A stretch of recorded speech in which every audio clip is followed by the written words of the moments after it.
চলতি বছরের প্রথম ধাপে দেশ জুড়ে 2,40,00,000 শিশুকে ভিটামিন এ ক্যাপসুল খাওয়ানোর লক্ষ্যমাত্রা নির্ধারণ করা হয়েছে বলে জানিয়েছেন স্বাস্থ্য ও পরিবার কল্যাণ মন্ত্রণালয়ের প্রতিমন্ত্রী ডক্টর এম এ মোহিত।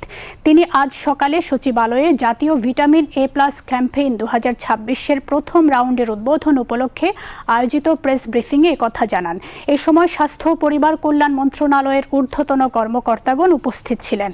স্বাস্থ্য প্রতিমন্ত্রী বলেন, আগামী 28 জুন দিনব্যাপী সারা দেশে 6 থেকে 11 মাস বয়সী শিশুদের জন্য একটি করে নীল রঙের ক্যাপসুল ও 12 থেকে 59 মাস বয়সী শিশুদেরকে একটি করে লাল রঙের ক্যাপসুল খাওয়ানো হবে।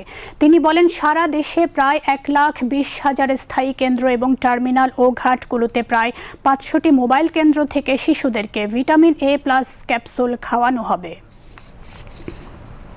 এই ক্যাপসুলের প্রকিউরমেন্টে ইউনিসেফের সাথে আমরা কাজ করেছি এবং এই ক্যাপসুলগুলো ইতিমধ্যে আমাদের হাতে আছে।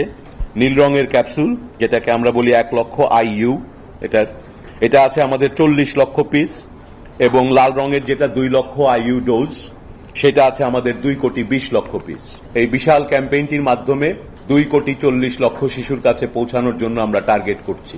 অল্প কিছু শিশু যদি ওই দিন কোনো কারণে বাদ যায়, তারপরের দিন উপজেলা স্বাস্থ্য কমপ্লেক্সে সেই বাদ পড়া শিশুদেরকে আমরা নিয়ে এসে টিকা দিয়ে এটাকে সম্পন্ন করব। 58টি উপজেলা যেগুলো দুর্গম অঞ্চলে, সেই অঞ্চলে শুধু পরের দিন না, পরের 4 দিন টিকা দেওয়ার ব্যবস্থা করব এবং আনার ব্যবস্থা করব।